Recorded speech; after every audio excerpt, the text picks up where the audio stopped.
dengan teman-teman, saya minum, minum, tiba-tiba saya entah apa ya, saya bisa ngelihat badan saya sendiri, jadi saya ngelihat badan saya sendiri, tapi sebelumnya itu terjadi, jadi di jempol kaki saya itu kayak ditarik, jadi di sini tuh kayak apa ya, kayak air yang surut sampai kepala, dan saya bisa ngelihat badan saya, dan ketika badan saya disentuh sama teman saya, meskipun pelan, tuh rasanya sakit banget, tiba-tiba ada yang narik. Ketika saya merasakan sakit itu ada yang narik. Saya bisa ngelihat badan saya sendiri. Saya ada yang narik. Terus ada cahaya putih. Cuman ada suara. Itu kamu lihat ke arah depan. Saya lihat ada ini, ada pohon sangat besar seperti beringin. Itu daunnya warnanya emas. Jadi ada nama saya, bin siapa gitu. Itu tidak jatuh, ada di tengah-tengah. Tapi yang berserakan banyak yang berguguran, Jadi kata suara itu, kamu beruntung, kamu belum gugur. Karena si daun itu ada di tengah-tengah, Jadi saya udah meninggal belum? Belum. Kamu lihat ke sebelah kanan. Saya lihat di sebelah kanan tuh ada orang-orang ganteng-ganteng, ganteng, cantik-cantik. Saya tanya ke cahaya itu siapa? Itu yang meninggal di terowongan Mina. Dulu mungkin pemirsa tahu lah, tahun 91 ada kejadian di Mekah, ada terowongan Mina yang roboh itu yang menimpa jemaah haji. Itu saya ngelihat mereka tuh ganteng-ganteng. Ketika saya diperlihatkan ke kiri, tempat kamu mah di kiri, saya ngelihat sahabat saya yang dulu yang udah meninggal tuh lagi dipukulin. Saya kan bingung, jadi saya harus masuk kemana? Ke sana, karena yang kamu sembah itu beda, salah yang kamu sembah itu. Suara itu yang ngasih tahu. Itu dalam keadaan mati suri ya? Mati suri ya, Ini kenapa saya bisa ngelihat teman saya lagi dipukulin gitu. Banyak banget, terus banyak teriakan, wah ampun, Allah Akbar. Wah pokoknya ceritanya, kalau saya dengar mungkin saya nggak tahan. Untuk yang kedua kali mungkin saya nggak tahan, saking banyaknya cerita. Setelah itu kamu pulang lagi aja, karena belum waktunya kamu.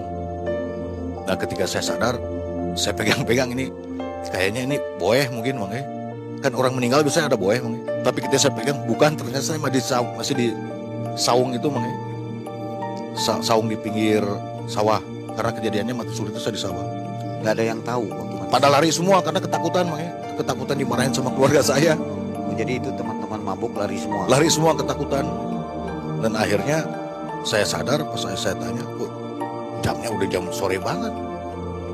Perasaan saya dibawa ke alam sana itu cuma beberapa menit aja, Tapi pas saya lihat, kata teman saya juga sekitar 8 jam lebih saya nggak ada. Waktu mati suri orang tua tahu? Nggak tahu, kan posisinya di tengah sawah.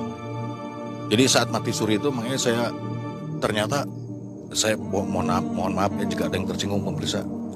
Jadi saya bukan menjelekkan suatu agama ya, Jadi selama ini yang saya sembah itu ternyata bukan Allah yang menciptakan kita, Itulah yang menimbulkan rasa saya untuk menjadi seorang mu'alaf, Kenapa saya ingin jadi mu'alaf? Karena kejadian mati suri itu. Kedua, saat waktu bangun dalam keadaan mati suri itu terdengar azan jauh tapi menyentuh hati, Allahu Akbar, Allah, enak banget gitu, Kayaknya sejuk. Lalu saya cerita ke teman saya, gimana sih syaratmu masuk Islam? Udah cukup bahasa syahadat aja, emang kenapa? Saya pengen masuk Islam, kata saya. Yang serius, kata teman saya. Akhirnya saya dibawa ke orang tuanya.